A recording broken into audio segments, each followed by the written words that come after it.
Welcome to Sex and Sensibility, a podcast about making sense of sex and relationships. I'm Mary Zoso, wholesome holistic sex coach. I'm Wesley Fenza. And I'm Gina. All right, today we're talking about new relationship energy. Ooh. I forget why. We decided this like 3 weeks ago. I think it was Zari's idea. Well, I'm sort of curious about it because I experience it differently, I think, than other people do. Yeah, I think you do too. Yeah. Yeah.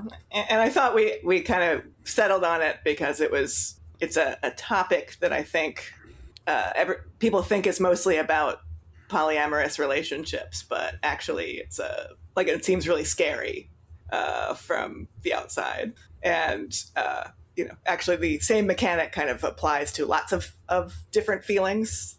So I think we'll get into that. But we thought it was an interesting thing for us to talk about because people are like, that's so scary. How could anyone deal with that? We're like, well, let's talk about it. Let's talk about it. So, new relationship energy. I looked this up today because I was like, we're going to be talking about it. Where'd it come from? It's apparently from the 80s. Like all of us. Like all of us. Like all the best things are from the 80s. And it was meant to specifically to describe non-monogamous relationships. It was not like it was specifically like a poly thing. But why? Everybody gets it in monogamous people have new relationships. They just don't overlap with their existing ones. Yeah. So this essay was about dealing with it specifically when you already have a relationship, and just came up with the term and it caught on. Mm-hmm. But the way the original author described it, and Zari, I think you'll like this one.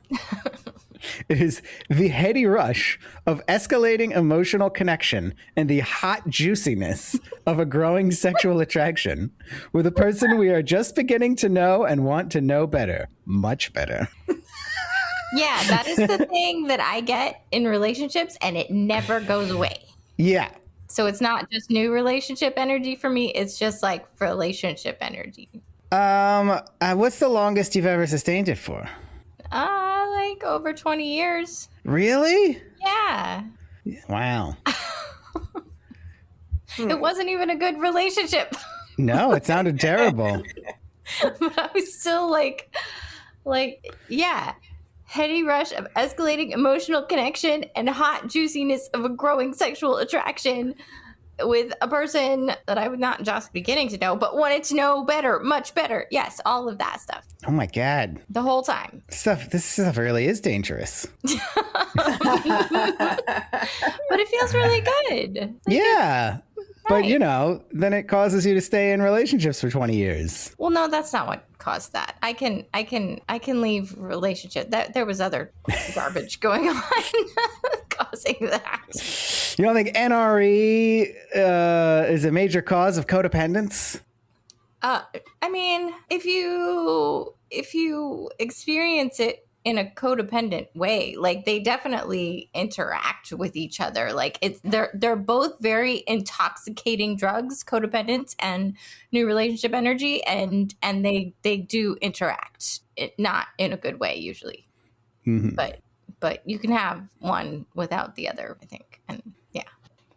So my theory of new relationship energy is that it's mostly anxiety. Because I don't know where I first heard this, but it's something that really resonated with me, which was that anxiety and excitement are the same emotion. Yeah. And did we talk about that on the podcast before? We might have mentioned it briefly, but not with regard to this. But it's a that was always a way of thinking about anxiety and excitement that made perfect sense to me. Mm-hmm. Because I feel like the thing about new relationships that causes this intense amount of energy and interest and focus and obsession is everything you don't know yet. Mm-hmm. It's does this person like me? Do I like them? What are they about? Like what do they do in this and this situation? What are our interactions going to be like? How compatible are we really? Are they going to call me back? Like, what is this person going to do when I see them tomorrow? Yeah, I also feel like all of those things never go away for me. Well, that's probably why this feeling never goes away for you. I feel I'm trying to go back to remembering what this kind of felt like when I was actually getting into you still romantic get it. relationships. You're in it right now about your music. Right. I'm trying to say that I have never, back when I was actually in romantic relationships and sexual relationships and things like, and before I was non-monogamous, I felt like I don't know that I experienced new relationship energy in this way at all. It was all just kind of, everything felt fraught. I didn't get like the excitement part of it. Oh, so it's just anxiety for you. Yeah. So like, there were various reasons why, I was like a serial monogamous for a while. So I was going through relationships without very much break in between. And there was always something about them that was an issue for other people. And they made it my problem. And so I just had anxiety about judgment. So I don't remember being like really excited about the relationship itself. I was Why like, were you getting into relationships? I mean, I liked the person, but I wasn't feeling like really anxious about them.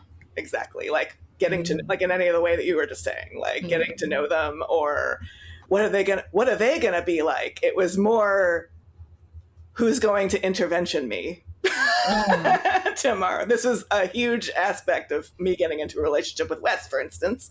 It was very difficult to like let go and like just enjoy the process of getting into the relationship and have the anxiety be about like being a flutter about this new person. It was very, I don't know. I didn't like it. It was a very difficult thing.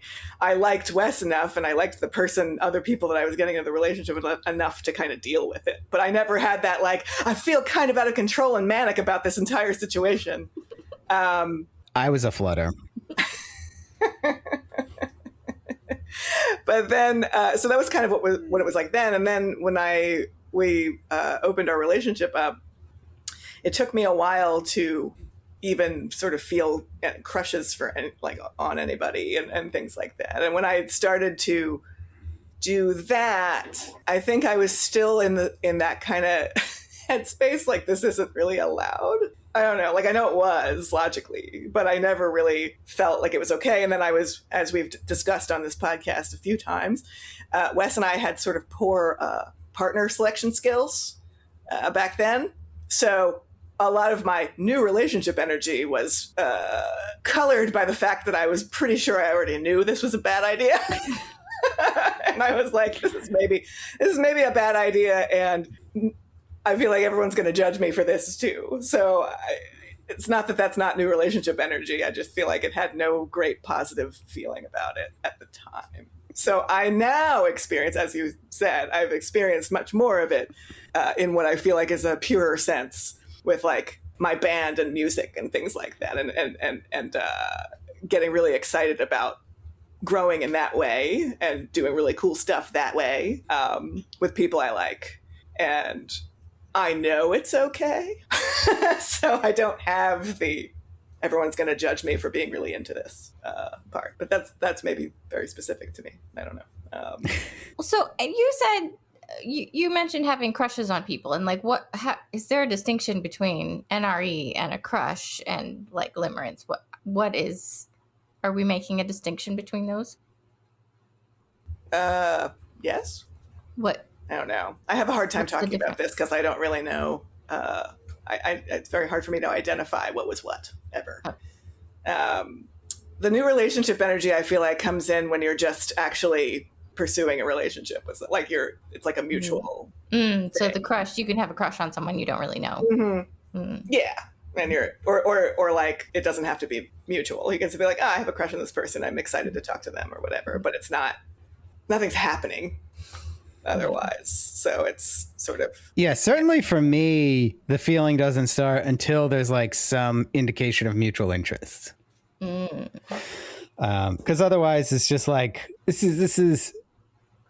it's not real enough to really invest that kind of energy into. It's just sort of like, well, that would be nice, but it's probably not happening. Oh, I think it's always not happening, even when it's happening. Maybe that's why I feel like the same thing. But it's happening. Maybe. No, it is. I was there. It happened.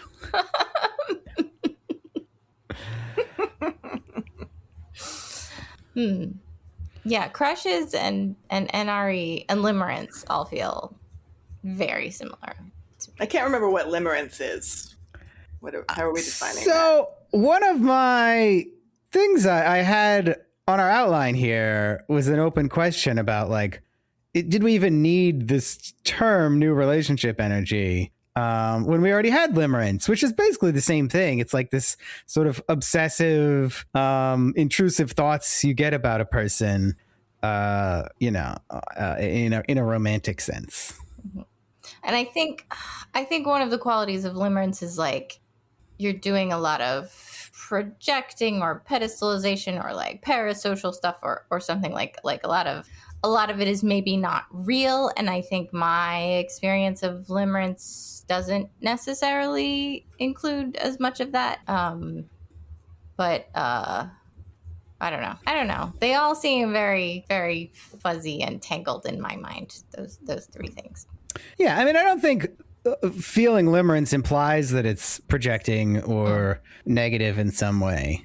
But it certainly can be. And it's probably a big part of it in most circumstances where people are feeling it, just because that's like a big part of, I think, most like really strong, like most real strong romantic interests is there's almost always some projection there. Or like ascribing things to a person that are more hopes than they are actual knowledge about that person. But I think that for me, that's part of what the NRE is. It's like you have these hopes that a person is the person you think or the person that you want them to be, but you don't know. And every time you interact with them, you're finding out a little bit more. And that's why it's like so intoxicating to be with them or to be talking to them. Because you're resolving those little ambiguities, little bit by bit. It really is a type of mania. Yeah. Well, that's why I felt like I could speak about it now, because I definitely, when I get on like a songwriting kick for a while, or we're recording songs and it's going really well, or anything like that, where I get in this like this manic phase where I start being like, okay, if this is gonna work, then maybe I could do this. Maybe I could do this now. Oh, maybe I'm unstoppable. And no, this isn't just because I bought a violin on eBay today. That's a realistic thing. You definitely do get manic when you're like really into a song. Whenever you play a new song for us, you look like a 12-year-old girl with a crush. I get very excited about it. Yes.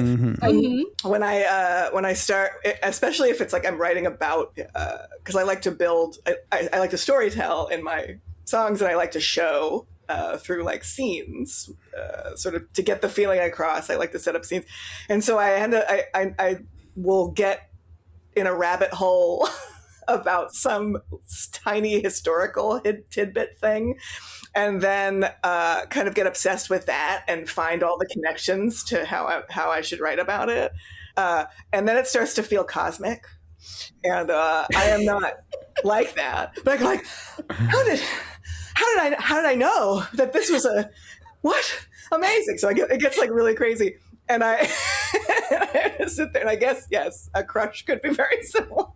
It's like we're meant to be. It's like only I could unearth this strange connection between Napoleon and Custer, or whatever, whatever it is. And so, although that's not that far apart, but anyway, let me not get into that. But so I get it from that, and I feel like it is only in recent years, months, really, that I've like felt that kind of mania from like creative energy, and I could see how that would be this way for like a burgeoning relationship that's not fraught. I just don't have a ton of experience with that. Well, I certainly don't think that it's not fraught. I think the fear is a big part of what's fueling the feeling. But it's a different kind of fraught than you're talking about. It is a hopefulness, but it's like there's a thing you want really badly, but you're not sure if you can get it or if it even exists. So you're like constantly thinking about it, and you're like, "Ooh, it's close. I'm close to it, but I don't really know how close."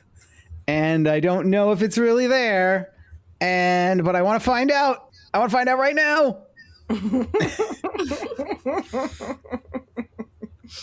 Yeah, I think part of what was getting in the way, I realize now, is that whole codependent thing, which is that I always kind of had an extra filter on anything I was experiencing that way, because I cared so much about how everyone else viewed me and what they were thinking about me. And so I feel like a lot of that excitement about the person got kind of quashed because I was worried about how I looked or what people were thinking and saying about me. I mean, this is pretty old news now, but it was a very large portion of it. And I still was in relationships and and had fun in them. But I feel like what would happen is like I would get like the relationship would be growing and like I'd be like excited about that and immediately go, wait, you're not allowed to feel this way. So I kind of tamped my own excitement down, and I still was kind of like a maniac. I mean, I was still like crazy because a lot of that was very crazy, especially the big polycule stuff back then.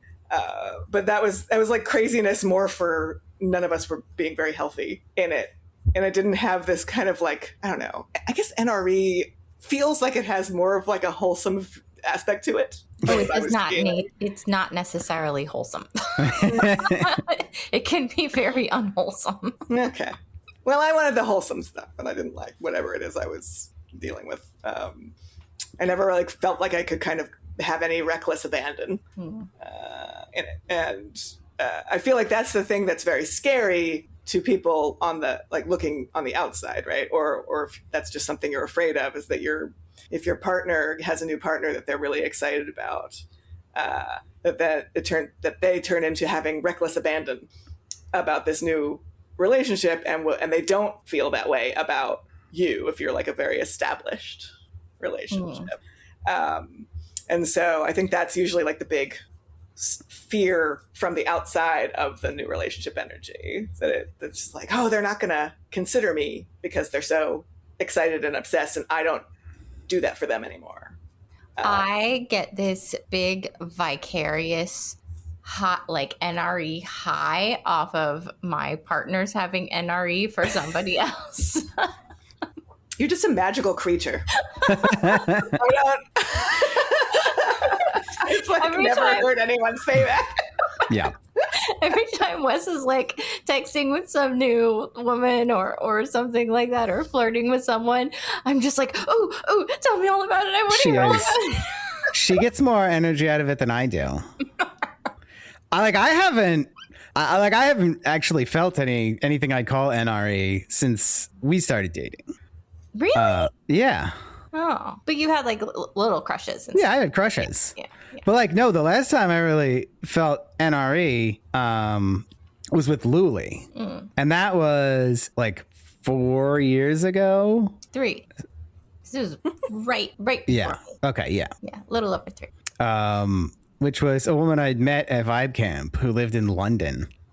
So I saw her like at Vibe Camp and then like the weekend after that and then not again for another like 2 or 3 weeks. And then that was it. And then, like that was the end of the relationship. But it was like completely insane. I was like totally manic about it. It was insane. Yeah. I will say as the outside person who doesn't get the same contact high from from NRE.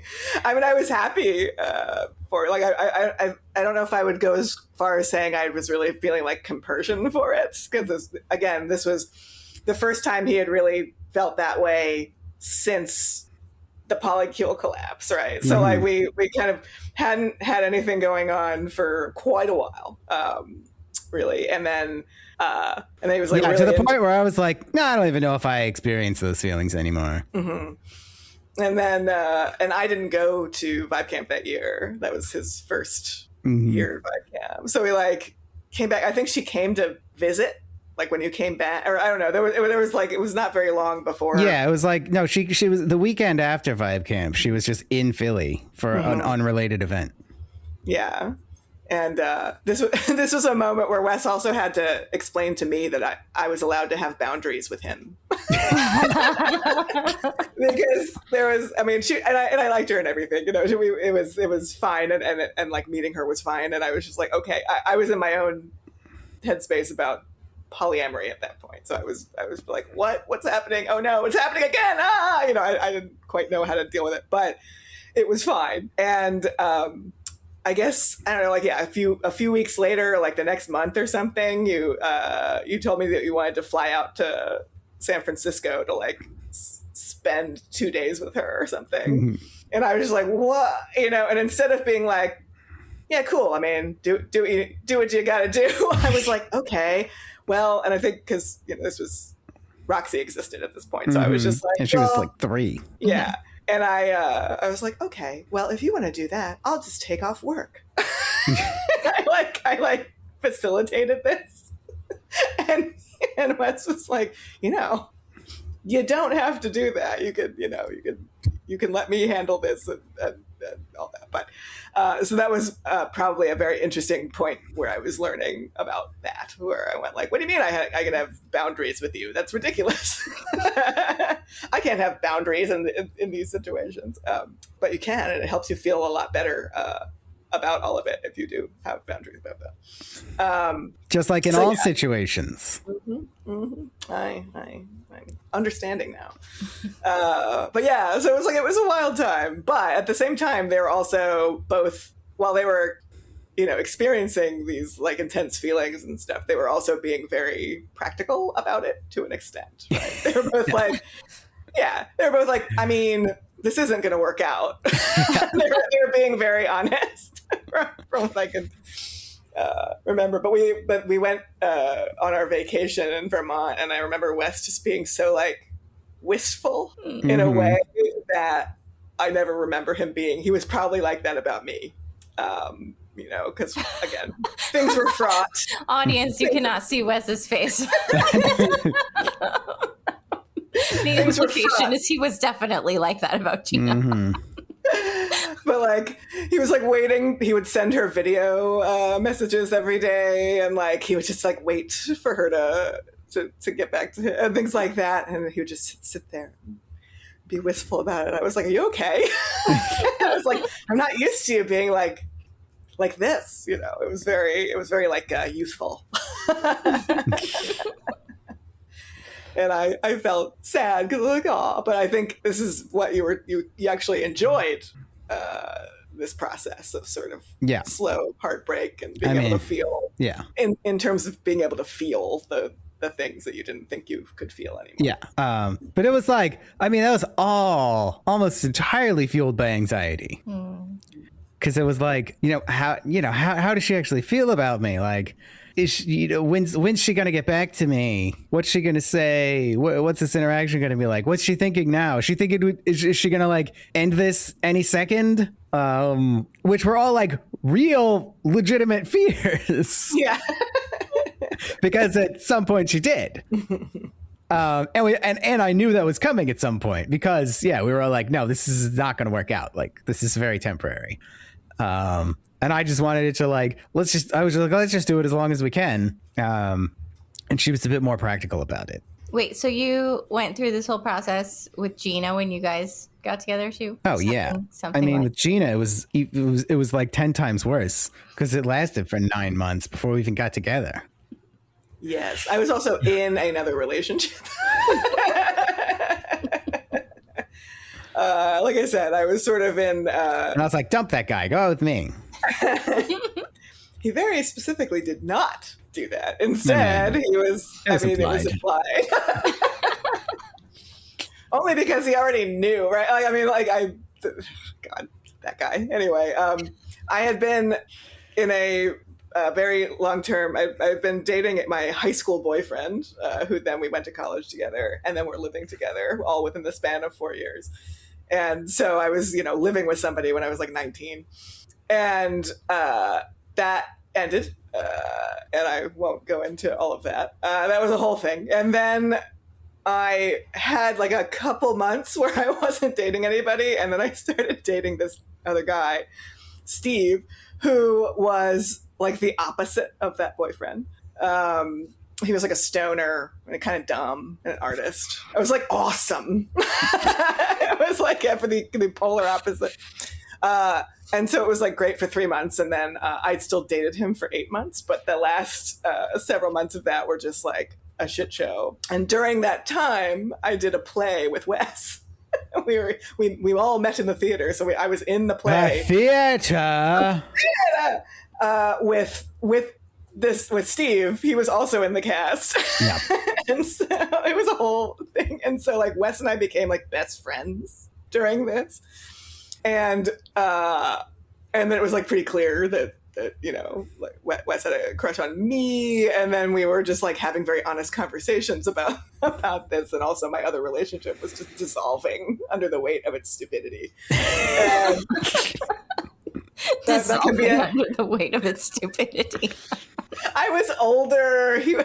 I was old for my age, and he was young for his. Like I was a few years older. It was a whole, and he was such a pothead, and his mom was still like paying his cell phone bill and things like that. And she's like, this is a very quick thing. I went to visit him at home. Like I traveled up to New York to visit him, and he was living with his mom, and his mom wouldn't let us like close the door.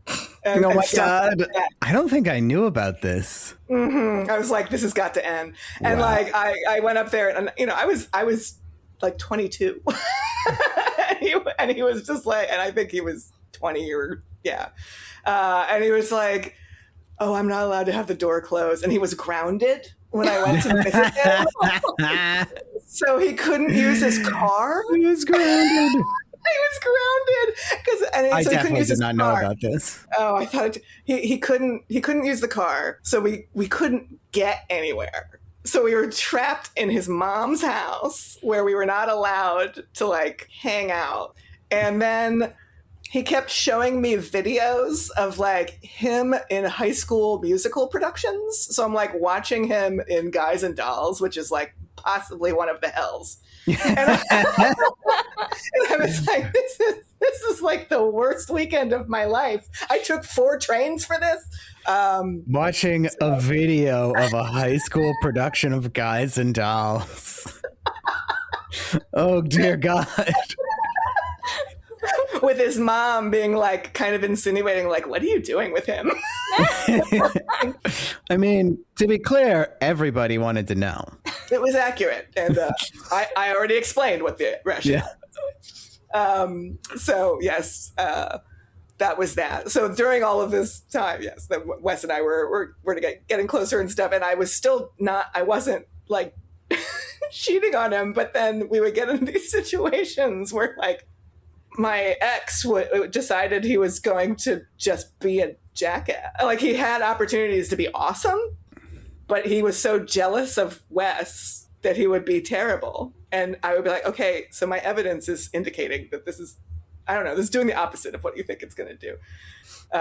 So yes, I dumped him after a very fateful trip to Six Flags, which is this is all a great story that I could do as bonus content. I realize. That's right. We're doing bonus content now. Gina's telling stories. Yes, so I won't go too into this because it's a hilarious story. It involves whack-a-mole. But so I dump him after this, and then like he calls Wes, and he's like, "What did you do? What did you do to make her fall out of love with me?" And I was like, I don't know. I have to go. I always have access to my car. I wasn't grounded.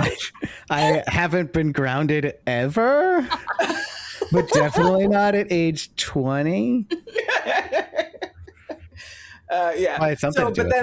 But then all the, it was like his friends, many of whom ended up being in our wedding, Wes and my wedding, were like in this like bros before hoes kind of thing. So they were just like being real weird to me about all of it. So I kept getting interventioned at that time. So that was an example of why I was kind of like, I don't know how to be excited about anything because it's okay. I was excited enough for both of us. Yes. And because like he didn't know when I was going to finally be like, okay, we can be a thing. Because I was not doing that. I was just like, I can't. Yeah, she broke up with Steve, and then it was still like another 6 months before we actually got together. Mm-hmm. Because I was just like, I just keep having people pull me to the side and guilt tripping me about this, and like it was a thing, and that's also what happened to me a lot during polyamory, during the polycule thing. Mm-hmm. I had so many people interventioning me that I'd made it a verb because I was like, what? Oh man, I thought you were just inviting me to lunch. Oh. God damn. And it wasn't like we think you have a drug problem. They're like, that Wes, what's the deal there? Awesome. Like, it was a whole, they're like, this polyamory thing, I think you're a pushover, and that's why you've agreed to this. Like, I found out what everyone thought about me, which was that I was, easily influenced and unagentic. Yes, which was somewhat true, but not in this case. I was like, you can't extrapolate just because I have no boundaries in this way. You don't even know. And it was like a bunch of people who have bad boundaries telling me this, and I was like, why don't you go to hell? Yeah, the real irony of the whole thing was like the people doing this. Mm-hmm. You're like, who are you giving advice to? They were the worst. You make terrible decisions all the time. Yeah, they were all miserable, and for reasons somewhat in a similar vein, but it's because they weren't doing anything that they wanted to do. Oh, so they were crab bucketing you. Yes, they're it's not a video podcast. They were clawing out of the bucket. But yeah, so that it was a very weird experience. It's very nice to now be in an era of life where no one has done that. No one. Yeah, I don't think we have any of those people anymore. Nope. All those people and all the people we do know don't care, or they don't care. I mean, we don't have those style of people anymore. Yeah, right. Yeah. We made friends outside of the local polyamory community. The organized polyamory community. It's important to do. It's very important to do if you want to be happy. And just kind of live your life. Yeah. Don't join polyamory communities. No. Yeah. As we've mentioned before, sort of being in the rationalist post-rat sort of orbits, it's like there's a lot of polyamorous people in that, but it's not a like defining characteristic of the community exactly. They're just kind of okay with it. And don't really need to like have a conversation with you about your values. They can just be like, oh, okay, so you're one of them. Great. 'Cause they're not all poly, but they're all very aware of it. So it's Yeah. not like a weird side. Oh yeah, nobody's going to intervene. Nobody from the rat community is going to intervention you about non-monogamy because they'd have to intervention everybody around them. And also, they all think we're going to die from AI anyways. Yeah, they're like, well, it's not going to matter in 5 years anyways. Who gives a shit? Live it up. Is what they should be saying, but they're Go not. crazy. But there is generally a feeling of you should live your life. Live how you want to live.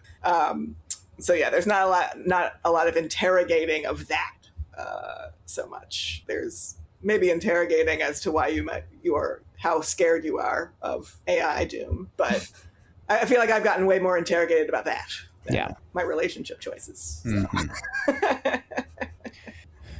Well, what were we talking about? NRE? Yeah. Sorry. All right, Mary, I have here on my outline some problems that can arise when people are feeling NRE. Yeah. One is that it can somewhat crowd out your feelings for existing partners. Yeah, which I also don't experience. Yeah, and I think this is why it was brought up specifically in the context of non-monogamy, because this is, often a big thing where somebody, you're getting this like manic, obsessive attention on this new person, and sort of the partners that you have are like really the entire rest of your life is like kind of taking a back seat. And I see that happens with other people. And like for me, when I get NRE about someone and I have existing partners, I get more into my existing partners as well at the same time. Like I'm just like full of energy for life in general, and it's like spilling out onto everyone. But maybe that doesn't happen for everybody else. I don't think that's the common experience of it. Yeah, it sounds like maybe not. Because I would say it also, I feel like an extension of this in more sort of a monogamous standpoint is when somebody gets the reputation for being like, they're like your best friend, like you go hang out with your friends. And then, as soon as you're in a relation, like a romantic relationship, you stop talking to your friends for whatever that period of time where you're like super obsessed with your boyfriend is. I feel like that's kind of the way that it sometimes plays out in monogamous situations. But yeah, in polyamory, it's made a little bit more intense because some of those people that you're like, I don't have time for you right now because I'm so focused on this other person. So yeah, I don't think how you experience it is common, but it's how I wish it was. Now, a problem that I have is like I know going into any relationship, there is probably the other person is probably having, I'm experiencing my NRE, which I know isn't going anywhere, but I know that they are probably also experiencing some kind of NRE, and I know that it's not going to last for them. And so I'm kind of waiting around for them to lose interest. And sometimes it just, they just become like a little bit less into me, but they're still mostly into me. Sometimes they're just like completely lose interest, and I don't know which one it's going to be. Well, it's funny because I did not experience NRE with you. Yeah. So how does I don't know. How does it work when you don't get NRE? Well, there wasn't enough anxiety. Oh, we talked too much. We did talk a lot. Yeah, we talked and just said how we felt and didn't leave. We left hardly anything ambiguous. Yeah. And there was nothing to worry about. So I didn't have these anxiety attacks. I was just like, oh no, Mary. Yeah, no, I know what's going on there. That's great. He was just happy about it. Yeah. Yeah, I do talk like that a lot. Oh, well, that's nice. Yeah, and you were answer my texts in a timely manner. Well, yeah. And made it clear that you liked me a lot. Yeah, Yeah, because you were like, hey, I think I have a Twitter crush on you. And I was like, yeah, me too. Yeah. Yeah. And there wasn't enough like ambiguity in the relationship to inspire those like anxious feelings of like, what about this? What about this? What about this? What about this? If I had those like fears, I would just ask you and you would tell me. Well, yeah. Yeah. That's not how it normally works. Why not? I don't know. People are just not very honest about these things, or like open. It'd just be crazy. I mean, I've had the same experience too. Like I'm like saying what I'm feeling, asking if I'm like what's going on? Do you feel the same way? And they don't answer me, or they don't like give me answers that make sense, or like they like definitely lie about it or something. And I don't know why people do that. Well, because they want you to like them. Do they? Because being honest with me is what would make me like them more. Well, they don't believe that. Ugh. They believe in their hearts that they are unlikable people. So they have to hide who they really are from you. I don't know if that was it. I mean, maybe it was. I don't know. I don't know. They sound pretty unlikable to me. I think they might be right. Well, they're wrong about you. You would have liked them. Yeah. So one of the other things about NRE is that like it can lead to jealousy in your existing partners because you're like fawning over this new person, and they're like, and sometimes it's like, oh wow, you used to do that for me, or it's like you never did that for me, and wow, I wish you did, or something, and it's like I wish I was the object of your obsessive crush. Or you never liked that kind of thing with me, but suddenly you like this about that. Suddenly you're listening to the Grateful Dead and Fish.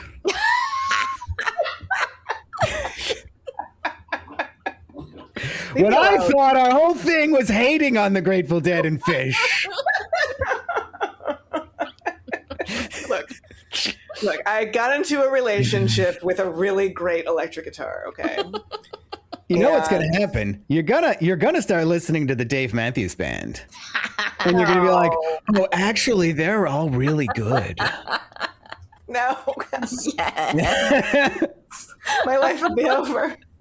Look, I can see. You already know it's going to happen. You can have poor partner selection in music too, You're going to be like, oh, actually, I never realized it, but these guys are all really talented musicians. He's still a really bad lyricist, though. Oh, yeah. Like the Grateful Dead has great lyrics. They, on occasion, do. But that isn't why I'm listening to them. That's true. Yeah. Yeah, I know it's not. All right. I give up. Okay? I don't know what's happening to and me it's sometimes anymore. hard for existing partners to understand what's going on.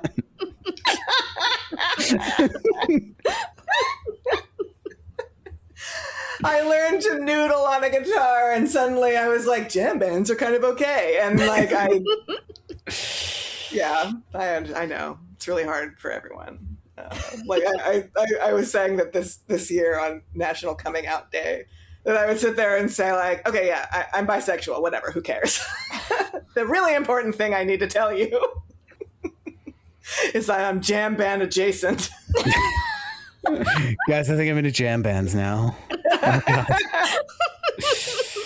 I understand if this means we can't be friends anymore. It's how I feel. I'm like, oh no. I get it. Now you're going to think certain things about me, stereotypes, but, maybe they're true. But here, why don't you listen to this sweet track from 1974, man? Like, listen to what the bass is doing. Like, this is just listen. I'm not doing that. Like, put on these headphones. It is happy. I'm not doing that to you, though. I just want to be clear that I have friends that I can do this with. I can be like, have you guys heard this? Listen to So this that part. brings us to the other problem that can be caused by NRE, which is it can be used as an excuse for bad behavior.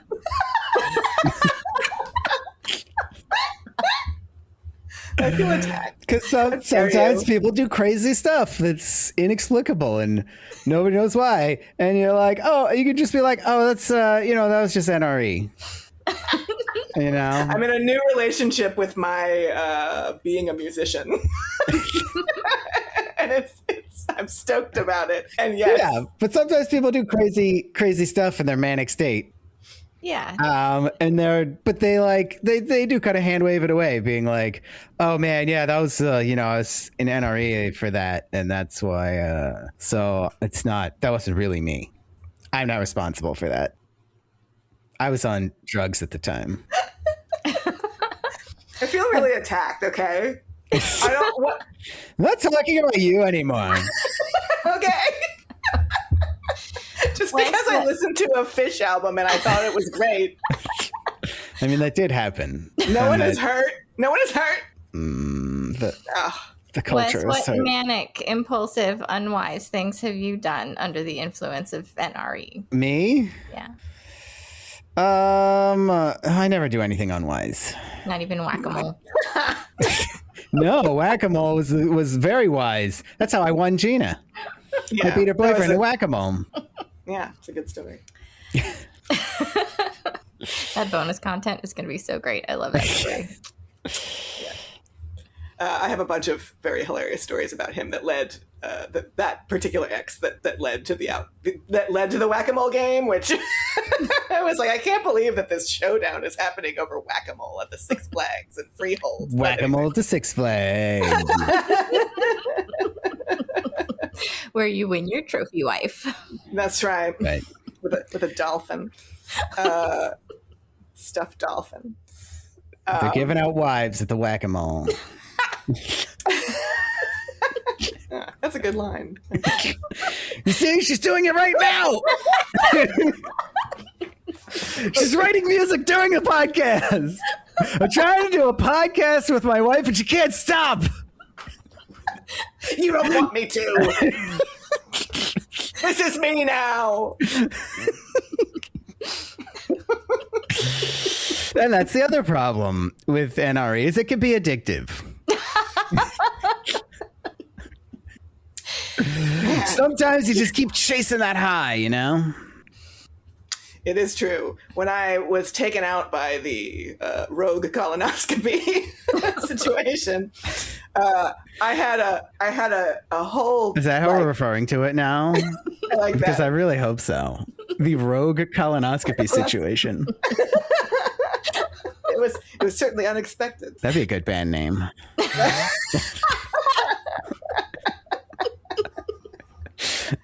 Yeah, but I had I'd been in this flow state for writing songs for months at that point, which is insane, generally speaking, to just be able to put out to be that prolific for that long. I'd never experienced it, and I had this medical situation, and I had a whole 2 weeks where I was devoid of songwriting ability. I couldn't sing. I could play a guitar, but I was just like, my brain was not firing on very many cylinders.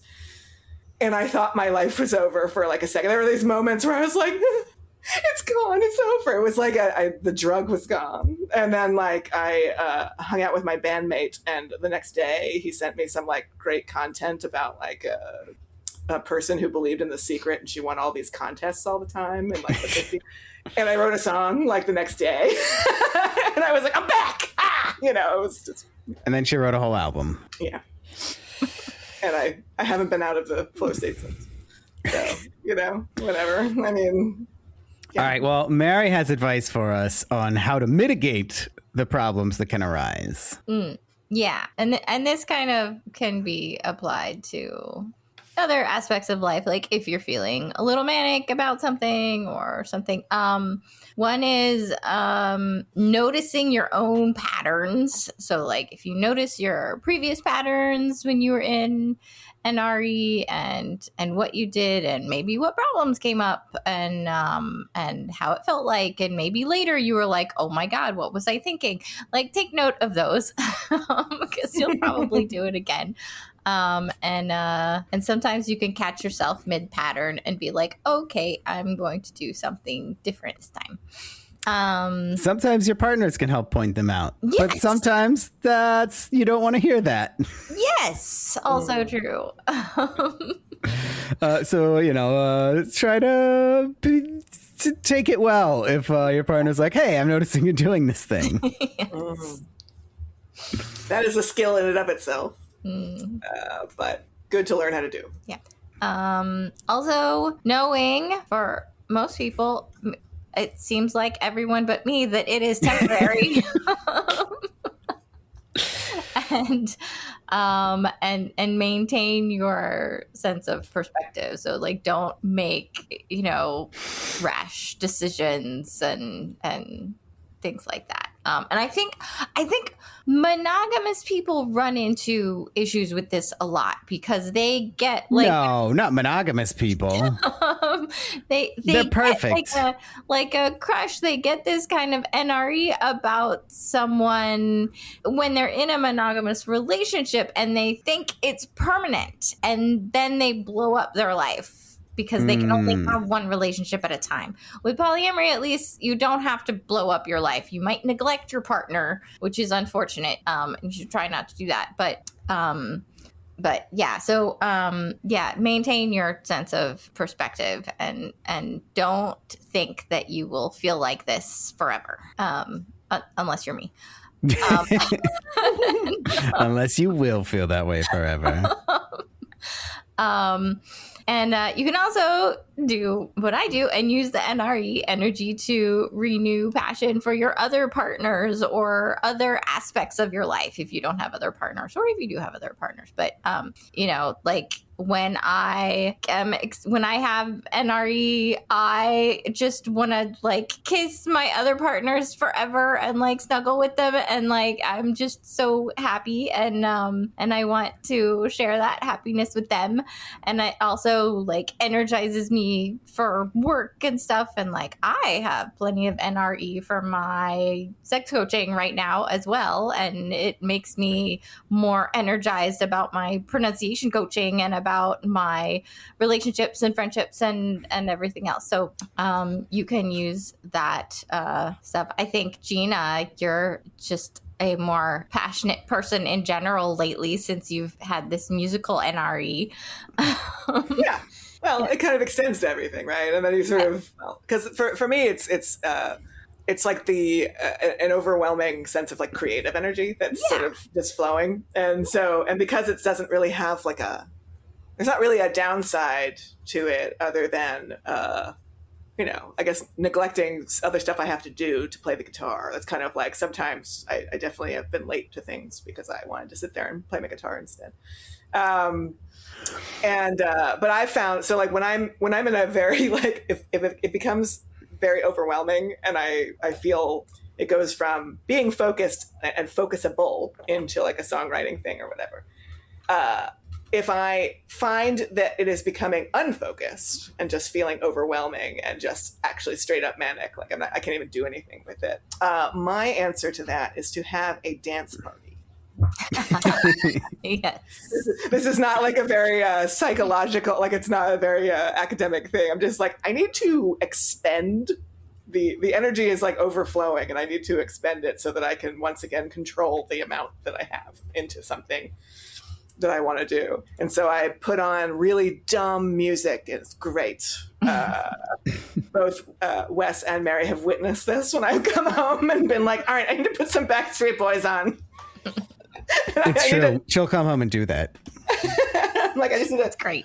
And Roxy loves this. And I also, my legacy to my daughter is that I am the booty shaker of the family. And she calls me booty shaking mom. And, I can't even disagree with her on that. So, and then I put on, butt songs, which she loves. She does love butt songs. but it really helps. It's like a very direct thing to be able to just be like, just literally expend this. And like, it wouldn't happen if I just like went on a treadmill. Like I have to do something that's really fun for me, and that has no purpose other than to expend the energy. Like when I'm sitting down trying to write something or whatever, then that I'm trying to do something. But if it's just like, just go dance. And I feel like this is applicable at any given point for anyone who's having a thing where they're feeling like really manic about a new partner or something. Be like, have you considered dancing about it by yourself? Or you could dance with your partner, your other, like, hey, dance with me about this. So we don't have to get into a fight about it or whatever, if that's what happens to people. Let's just dance because it's fun and I can like feel calm after I do that. Now, maybe not everyone else has that mechanic, but it's very effective on me. So that's my advice. Mary just added a line to our outline that says, don't forget to sleep. Which, let me tell you, so with Luli, she lived in England, which is 7 hours, I think, ahead of us. Yeah. Yeah. So what this meant was that, like, she would go to sleep at like 7 p.m. my time, right? So like I could send her messages, you know, before I went to bed, but then she would respond at like 3 a.m. my time. And I would wake up at 3 a.m. and be like, what'd she say? Did she say anything? And she usually would. And then I'd like have to respond to it. And then just completely messed up my entire sleep routine. Yeah. Even when people are in the same time zone, they're like, you get manic, you get obsessive, and you're like, are they awake? Are they thinking about me? And you know, and they're just, yeah, it's but yeah, especially if it's long distance like that in different time zones, it's I've definitely been in relationships with people on the opposite side of the world. and yeah, do not forget to sleep. Sometimes you're not sleeping because you're together and you're both in this NRE mania, and you just like can't say goodnight and go the fuck home already. Like you just need to like you need to sleep. Sleep is good. No, that's fine. If you're together and just staying up all night, don't worry about that. I'm in favor of that. You just can't do it for like longer than a week. Doesn't the NRE last a lot longer than a week? I don't know. Yeah, but don't do that part for longer than a week. Okay. You can go a week without sleeping, but then sleep. I do not endorse that. See, this is why you're the coach. Is that your legal advice? That's right. My legal advice is listen to Mary. All right. Does anyone have anything else to say about NRE? Speaking of sleep. I don't think so. I don't think so. I love it the way I do it. Yeah, the way you do it seems pretty ideal. It's just an extension of your compersion drive. It's all positive. Yeah. I wonder if there are other people that experience it that way. I haven't heard of anybody else saying that they do, but maybe there is. I mean, I also think it's less manic for you. I mean, I think there is an element of... It's like if I had NRE forever, I would be dead. Because I just wouldn't be able to take care of myself. Oh, yeah, right. Okay. Because I would just not prioritize anything else in my life. Yeah, that's also why I'm like, don't forget to sleep. Yeah. Like, because I wouldn't sleep.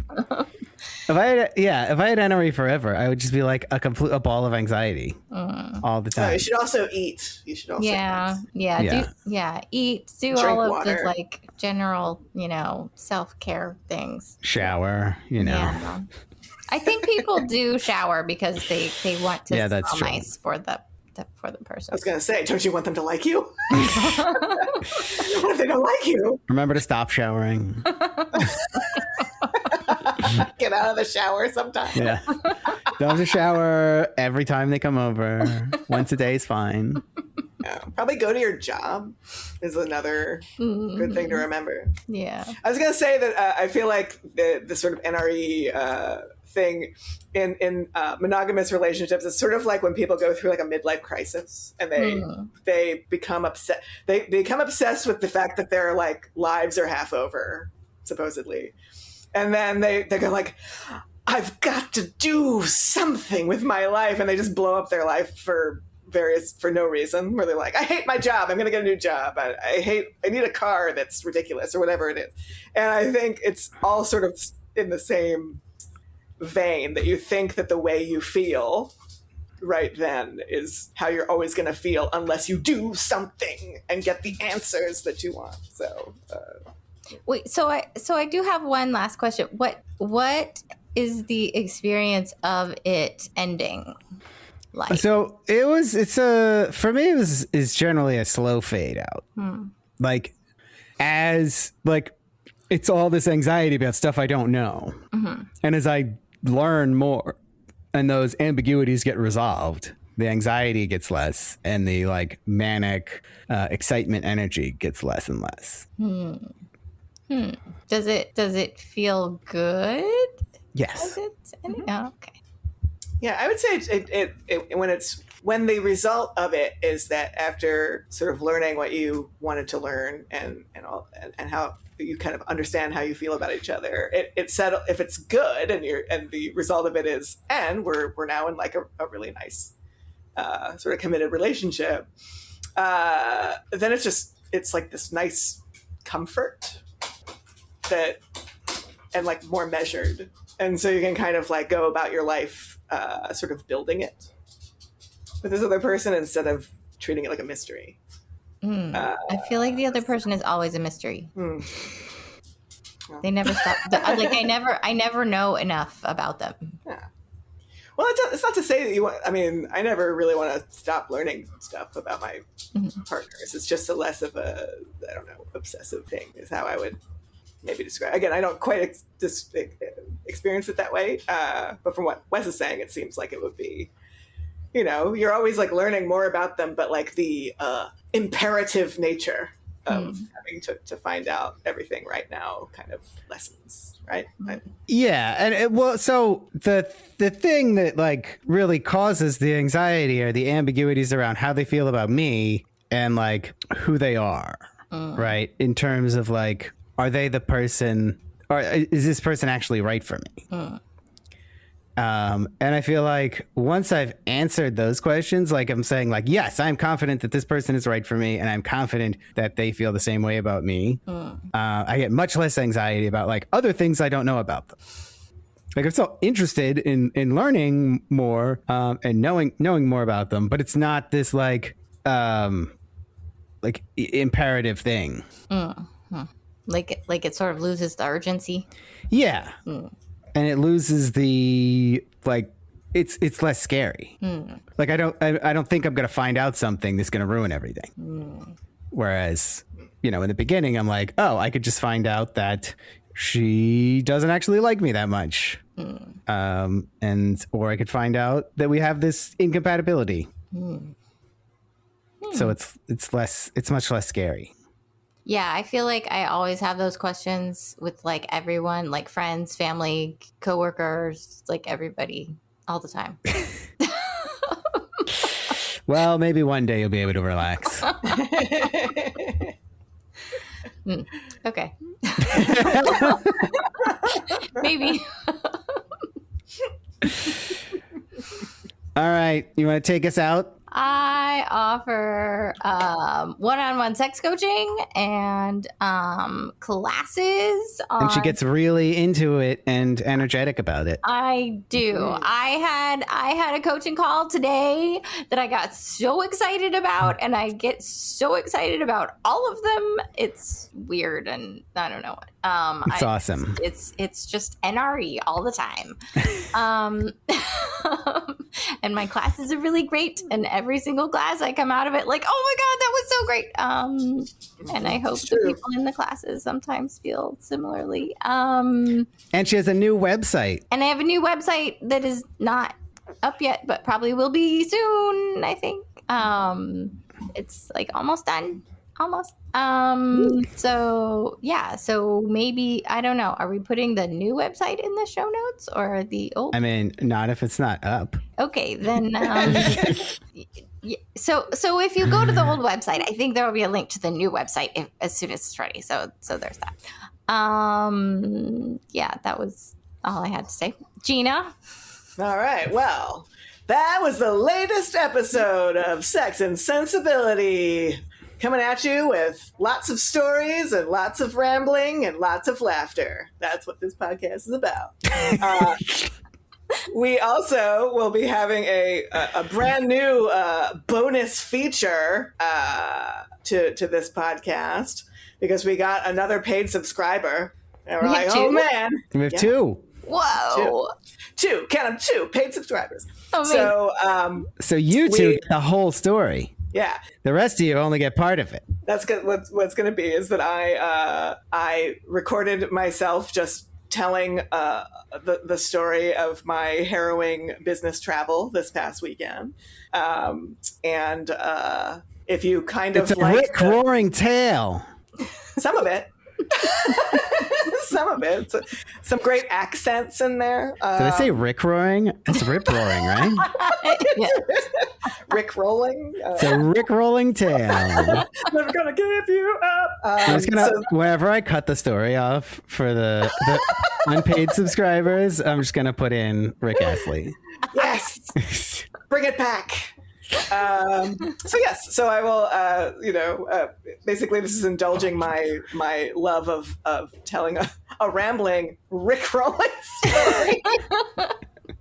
Rip roaring tale of my life, for your entertainment.